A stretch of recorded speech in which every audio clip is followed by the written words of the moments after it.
ஃப்ரெண்ட்ஸோட போய் பாருங்க ப்ரோ, நல்லா இருக்கும். ஃப்ரெண்ட்ஸோட போய் வரேன். ஃபேமிலி வேணா ஃப்ரெண்ட்ஸோட போங்க. படம் 18+ போச்சு, ஆனால் படம் ஓகே இருந்துச்சு, அவ்வளோ இது இல்லை, நல்லா இருந்துச்சு. ஃப்ரெண்ட்ஸோட போய் வரேன். படம் ரொம்ப நார்மல் தான். மதத்தில் என்ன சொல்கிறாங்கன்னு தெரிய மாட்டேங்குது. கன்னியாஸ்திரியாக இருந்தால் அவங்களுக்கு எந்த உணர்வு இருக்கக்கூடாதா? உணர்வு இல்லாதவங்க கன்னியாஸ்திரி ஆகணுமா? என்ன சொல்கிறவங்க டைரக்டருக்கு புரியல, மக்களுக்கும் புரியல. ஒன்றுமே இல்லை, போர் தான் படம். அந்த மாதிரிலாம் பண்ணக்கூடாது. ஒரு சமுதாயத்தில் போய் அந்த பொண்ணை வெளியே கொண்டு வந்து காம உணர்வு தூண்டுற மாதிரி பண்ணி விட்டு மறுபடியும் கிறிஸ்து தேசம் பண்ணிக்கிறாரு, நடக்காது. அப்போ வெளியே வந்தால் யார்கிட்ட வேணால் போகலாமா கான்செப்ட் காமிக்கிறாங்க. தப்பு அது. இந்த மாதிரிலாம் பண்ணக்கூடாது. அதெல்லாம் ஒன்றுமே இல்லை. எல்லா மதத்துக்கும் நம்பிக்கை இருக்குது, அந்த நம்பிக்கை வீணடிக்கக்கூடாது. படம் ரொம்ப போர். இந்த மாதிரி இதெல்லாம் தமிழ் சினிமாவோட சாபக்கேடு. மக்கள் ஏற்றுக்கவே மாட்டாங்க. அதெல்லாம் நல்லா இருக்கு சார், பார்க்கலாம் சார், எல்லாம் பார்க்கலாம். கான்செப்ட் என்னென்னா, ஏதோ ஒரு சில சிஸ்டர்ஸ் யாராவது ஒருத்தர் அந்த மாதிரி ஏதாவது இருப்பாங்க. எல்லாருமே நல்லவங்க தான். சிஸ்டர்ஸ் எல்லாமே நல்லவங்க. நான் இது வரையும் பார்த்தவங்க நல்லவங்க தான். எல்லாம் ஏதாவது ஒரு சில பேர் இந்த மாதிரி இருக்கிறதுனால அந்த மாதிரி காமிச்சிருக்காங்க. இது கொஞ்சம் வித்தியாசமாக இருக்குது படம். பார்க்கலாம். கிறிஸ்டின்ஸ் இது பிரபலமாச்சுன்னா கிறிஸ்டின்ஸ் எல்லாம் வந்து பார்ப்பாங்க. எல்லாரும் வந்து பார்ப்பாங்க படம் எப்படி இருக்குது அப்படின்னு வந்து பார்ப்பாங்க. இது சில சமயம் பார்த்தா இது கொஞ்சம் கஷ்டமாக இருக்குது சொல்கிறது. சில சமயம் பார்த்தா சரி பார்க்கலாம். இது வந்து திருந்துறதுக்கு சில பேர் சில பேர் இருக்காங்க, அவங்க திருந்துறதுக்கு வாய்ப்பு இருக்குது. நல்லவங்க தான் எல்லாமே. கிறிஸ்டின் பொறுத்தவரையிலையும் ஓரளவு எல்லாமே நல்ல சர்ச்சுக்கு போகிறவங்க இதெல்லாம் இருக்காங்க. இது இந்த மாதிரி எடுத்தது கொஞ்சம் வித்தியாசமாக இருக்குது, அவ்வளோதான். இந்த மாதிரி எடுக்கக்கூடாது. இது மாதிரி கொஞ்சம் ஒரு மாதிரி வல்கராக இருக்க மாதிரி இருக்குது. சில இது பரவாயில்ல, ஏதோ படம் நல்லா இருந்துச்சுண்ணா. ஒரு போல்டான அட்டம்னா. மனுஷங்களுக்கு எல்லாருக்கும் ஆசைகள் இருக்குது, அதை பற்றி தான் பேசுகிறாங்க. புனிதமான வேலையில் இருந்தாலும் அவங்களுக்குன்னு ஒரு ஆசை இருக்குது, அவங்களும் மனுஷங்க தான். அதை பற்றின கதை லீடாக பண்ணாங்க. 2 பேருமே நல்லா நடிச்சிருக்காங்க. புதுசாக நடித்த மாதிரி தெரியல, நேச்சுரலாக நடிச்சிருக்காங்க. தேவையான கதை தானே இது. நம்ம பேசப்படாத கதை, டேபுவாக வச்சுருக்கோம். இந்த டாபிக்லாம் பேச வேண்டிய கதை தான், எல்லாரும் தெரிஞ்சுக்க வேண்டிய கதை தான். அது பார்க்குறவங்கள பொறுத்துன்னா சிலர் வந்து அதை தப்பாக பார்க்கலாம். பட் ஆனால் இது கிறிஸ்டியானிட்டின்னு இல்லை, வேறு ஏதாவது ரிலீஜன்லேருந்து புனிதமான வேலையில இருந்தால் அவங்களுக்கும் இது தேவைப்படுற கதை தான். அவங்களுக்கான ஆசைகளும் இருக்கும்ல. ஒரு ஆள் நல்லா இருக்கணும். படம் நல்லா தான் இருக்குது. படத்தில் வந்து ஒரு பொண்ணு வந்து தன்னோட மனசுக்குள்ளே இருக்கிற ஆதங்கத்தை வந்து வெளிப்படுத்த முடியாமல் ஒரு அடக்குமுறை, அவங்களுக்கு வந்து பிடிச்ச வாழ்க்கை வாழணும் அப்படின்றத வந்து ஃப்ரீடமாக இருக்கணும் அப்படின்ற சொல்லியிருக்காங்க.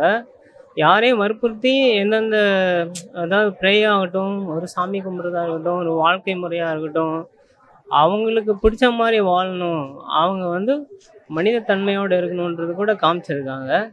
அதே மாதிரி மற்ற மதங்கள் எந்த மதத்தையும் சார்ந்து இருக்கக்கூடாது, எந்த மதத்தையும் வந்து நீங்கள் இங்கே வாங்க அங்கே வாங்கன்னு கூப்பிடக்கூடாதுன்னு அவங்களுக்குள்ளேயே சொல்லியிருக்காங்க.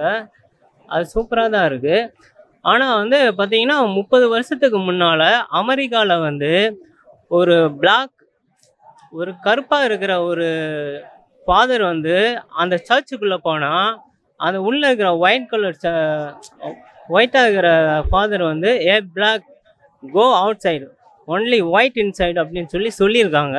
அந்த கருத்து கூட வச்சுருக்காங்க. அருமையாக தான் இருக்குது, சூப்பராக இருக்குது, சூப்பர். வந்து பார்க்கலாம், நல்லா இருக்குது. மரியா ரொம்ப அருமையாக இருந்தது. என்ன ஒன்று, இதில் ஒரு நன்னா இருக்கவங்க அந்த ஆசாபாசத்துலேருந்து ஆசைப்பட்டுட்டாங்க. ஒரு குடும்பமாக வாழணுன்ற ஆசைப்பட்டுட்டாங்க. அதுக்கப்புறம் அந்த குடும்பம் இல்லைனாலும் பரவாயில்ல அப்படின்ற என் ஆசையை தீர்த்துக்கணுன்ற ஒரு சென்டென்ஸ் வைக்கிறது தான் அது பெரியவங்களுக்கெல்லாம் கொஞ்சம் பிடிக்காம போகுது. ஆனால் அப்படியும் இருக்காங்கன்றதுக்கு வெளிப்படையாக அவர் காட்டியிருக்கார் இந்த படத்தில். தேவையான படம், தெரிஞ்சிக்க வேண்டிய படம். மறைமுகமாக நடக்கிறத இவர் வெளிப்படையாக சொல்கிறாரு. அது வெளிப்படையாக மறைமுகம் இருந்துட்டு அப்படியே போயிடுறாங்க. இது இவர் வெளிப்படையாக காட்டுறாரு. அதை தெரிஞ்சுக்கிட்டு தானே நல்லது தானே. அப்படின்னு தான் அவங்க நினைப்பாங்க. ஏன்னா அவங்களுடைய கிறிஸ்டியன்ஸில் வந்து அந்த மாதிரி இல்லை, நாங்களாம் கண்ட்ரோலாக தான் இருக்கோன்னு சொல்லுவாங்க. ஆனால் கண்ட்ரோலாக இருக்க முடியாது அவங்களாலேயே. எல்லா மதத்துலையும் இதுக்கு மட்டும் விட்டு கொடுக்க மாட்டாங்க. இது ஆண் பெண் இதுக்கு மட்டும் விட்டு கொடுக்க மாட்டாங்க. பார்க்கலாம். நல்ல தீம், நல்ல விஷயம் நிறைய தெரியுது. படம் நல்லா இருக்கு. ஃபேமிலியோடனாலும் பேச்சுலர் ஹஸ்பண்ட் ஒய்ஃபாக வந்து பார்க்கலாம். இல்லைனா காலேஜ் ஸ்டூடெண்ட்ஸ்லாம் கூட நிறைய வந்து பார்க்கலாம். மேக்ஸிமம் மியூசிக் நல்லா பண்ணியிருக்காங்க. டைலாக்லாம் ஓரளவுக்கு ஓகே, நல்லா இருக்குது. படம் பார்த்தீங்கன்னா இப்போது ஒரு கிறிஸ்டின் சன்னியாசி ஆகக்கூடாதுன்ற மாதிரியா இல்லை ஆகணுன்ற மாதிரியா எடுத்திருக்காங்க. பாருங்கள் எப்படி இருக்கு, நல்லாயிருக்கு. ஒரு பார்க்கலாம், புதுசாக வந்திருக்கு இந்த மாதிரி ஒரு கான்செப்ட். நல்லா இருக்குது, ஒரு வாட்டி பார்க்கலாம். மியூசிக்லாம் நல்லா இருக்குது, வந்து பாருங்கள்.